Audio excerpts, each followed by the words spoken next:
नमस्ते सभी को। आज इस वीडियो के माध्यम से हम लोग सीखेंगे कि कैसे गणित के जादू से किसी का जन्म साल हम बता सकते हैं। ठीक है, तो शुरू करते हैं और बने रहिए वीडियो के अंत तक मेरे साथ। करना यह है कि आपको जिसका जन्म साल बताना है, आप अपने मित्र से पूछिए और उनसे कहिए कि आप किसी पेज पर 4 अंकों का कोई संख्या लिख ले, कोई भी 4 अंकों की संख्या। जैसे एक एग्जाम्पल के तौर पे 8357, ये एक एग्जाम्पल के तौर पे है। ठीक है, तो आप उनसे कहिए कि कोई भी एक 4 अंकों की संख्या लिख ले। अब क्या करना है, अब उसके बाद उनको कहिए कि इन 4 अंकों की संख्याओं के अंकों को आप बदल के लिखें, जैसे वो चाहते हैं अंकों को बदल के लिख सकते हैं। ठीक है, तो अंकों को बदल के कैसे लिख सकते हैं, ये कोई फिक्स क्रम नहीं है, किसी भी क्रम में वे अंकों को बदल के लिख सकते हैं। अब क्या करना है, अब उनसे ये कहना है कि जो बड़ी संख्या है उस बड़ी संख्या में से छोटी संख्या को घटाना है। तो अब ये बड़ी संख्या ये भी हो सकती है, ये भी हो सकती है, लेकिन अभी हमारे पास क्या है, अंकों को बदलने के बाद ये हमारी सबसे छोटी संख्या है। ठीक है, तो ये बड़ी संख्या है, तो इस बड़ी संख्या में से हमें छोटी संख्या को घटाना है। ठीक है, और ये हमें नहीं करना, अपने मित्र, जिस मित्र से हम ये काम करवा रहे हैं, ये काम हम उसी मित्र को सौंपेंगे। ठीक है, और उससे बिना देखे बिना जाने बस उसको ये कहना है कि एक 4 अंकों की संख्या लिखनी है, उसके बाद संख्या के अंकों के क्रम को बदल के लिखना है।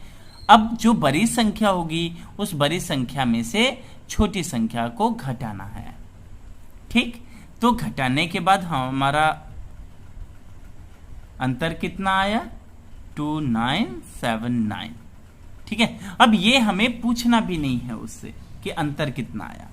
अब इसके बाद का काम क्या है, अब कहना है कि जो अंतर आया उस अंतर के सभी अंकों को जोड़ना है और जोड़ के उसे एक अंक में लिखना है। जैसे 2 9 7 9, सबको अगर हम जोड़ें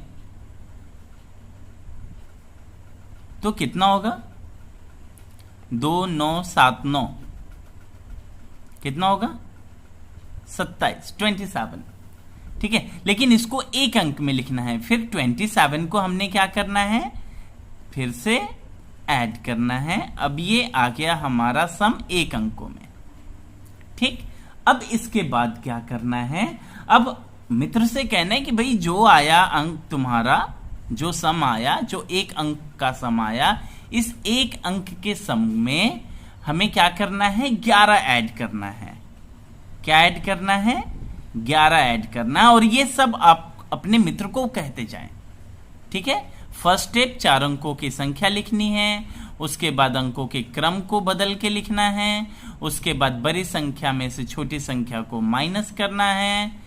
थर्ड स्टेप, फोर्थ स्टेप क्या करना है कि जो अंतर है, अंतर के सभी अंकों को जोड़ना है और उसको सिंगल डिजिट में लिखना है। ठीक, अब इसके बाद क्या करना है कि जो सम आया सिंगल डिजिट का, उसमें 11 जोड़ना है। ठीक है, तो ये फोर्थ स्टेप। अब इसके बाद ये फिफ्थ स्टेप। ठीक है, 11 ऐड करके कितना आया, 20 आया। ये हमारा फिफ्थ स्टेप। अब क्या करना है, अब कहना यह है कि भाई जो तुम्हारा जन्म का साल है, उस जन्म के साल का आखिरी 2 अक्षर इसमें ऐड कर दो, आखिरी 2 अंक। जैसे अगर किसी का जन्म साल मान लो कि 2002 है, तो अपने जन्म साल का आखिरी 2 अंक क्या करेगा, ऐड कर देगा। जैसे 20 है, इस 20 में आखिरी का 2 अंक अगर हम ऐड कर दे तो कितना हो जाएगा, 22। राइट, अब क्या करना है, अब करना क्या है कि अब उस अपने मित्र से पूछ लेना है कि अब बताओ, अब आखिरी में कितना अंक आया। तो आपका मित्र कहेगा कि अंक तो 22 आया। अब बस आपको करना क्या है, इसी स्टेप में सारा काम है। ठीक है, अब करना यह है कि हमारा क्या आया 22। तो अब इस 22 में से क्या करना है, हमें 20 को माइनस कर देना है और हमारा रिजल्टेंट कितना आएगा 2। ठीक है, अब जब रिजल्टेंट 2 आया तो हम क्या करेंगे, अब आपके दोस्त का जन्म तो 1902 में नहीं हुआ होगा, राइट? तो क्या कर सकते हैं, अब यहां पे अपना कॉमन लगाना है और उसको कह सकते हैं कि 2002 और वो सॉक्ड हो जाएगा तब। ठीक है, ओके, थैंक्स फॉर वॉचिंग। और आप इसको प्रैक्टिस करिए और आप अपने दोस्तों के साथ एंजॉय करिए। Thanks for